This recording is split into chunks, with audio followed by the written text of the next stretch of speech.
You break down, like, in the simplest way, what's the story there with limits? Yeah, well, that's a really popular limit. What is the limit? It's different for blood, it's different for urine, and it's different for breath. Each one has a different limit. As to what it is, even the Medical Bureau of Road Safety won't tell you. And they analyse blood and urine samples all the time. They can't tell you because everyone is different. You're different to me, your height, weight, sex, whether you've slept, whether you've eaten in a while, whether you're taking medication. All these different factors all affect how your body will process alcohol. So on one day you could drink alcohol and you would be under the limit. The next day, if you're feeling a bit sick or you haven't eaten in a while, you drink the same amount of alcohol, you're over the limit. So it's impossible to give a scientific formula.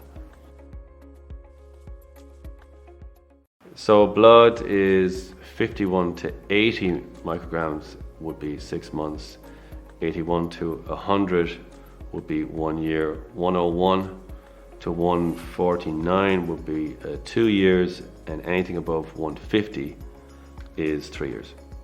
And they're set in stone. It can't be a situation where, will the judge give me less? You know, we tell them about my circumstances, they might give me less. They can't. They must give you what the law says. And so that's what the law says, and they must follow that out. If it's a breath specimen you've given, the result can be printed off right there and then. What happens is you breathe into this machine, and it prints out 2 receipts. And what's supposed to happen in that case is that the guard is presented with these 2 receipts that are printed out. That guard signs both, gives them to you. You then sign in the place provided for you, both. You must sign them. And then that's given back to the guard. And then the guard gives you one, and he keeps one, or she keeps one. That's what happens then. And in that case, then you'll be probably charged and brought to court within 2 weeks or maybe the next day.